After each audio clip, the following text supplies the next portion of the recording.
Hi everyone and welcome back to Flat Out. And today I'm going to talk about a recall that may affect every GT350 from 2015 to 2017, whether it's a GT350 or a GT350R. Now, before I actually get into what the recall is, to get the parts for this, at least here in Canada, it took me at least about 7-8 months for the dealer to actually get the pieces in.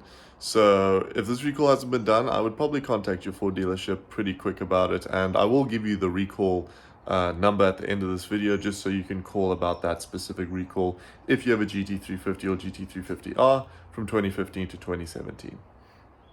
So I took my car in a couple days ago. I think it was like 4 days ago now.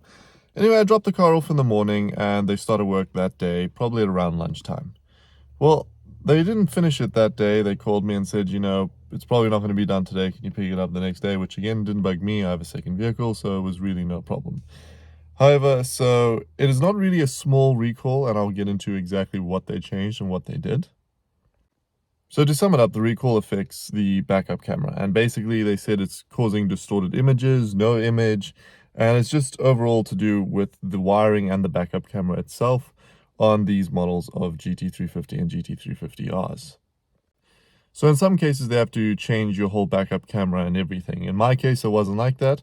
I never really had any issues with my backup camera, but they still changed out the wiring and everything like that anyway, which they did in the trunk lid. But, just go get it done. It's free since it's a recall, and it just, it's just peace of mind at the end of the day.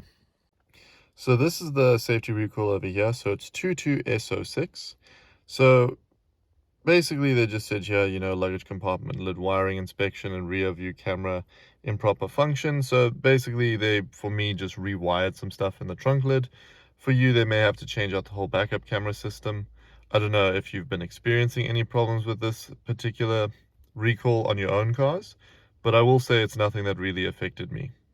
So as you can see here, they just looked at my wiring harness and just retaped it. So obviously mine didn't show anything, wear-wise or any problems that they could see. It could also be that my car, I only have about 30,000 Ks on it, so it could just be because of the lower miles that it wasn't as affected.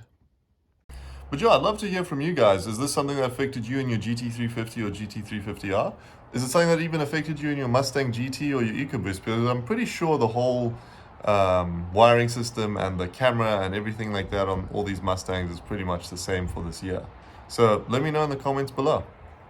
If this video helped you out, please give me a thumbs up, like, subscribe, and comment for more, and I'll see you in the next one.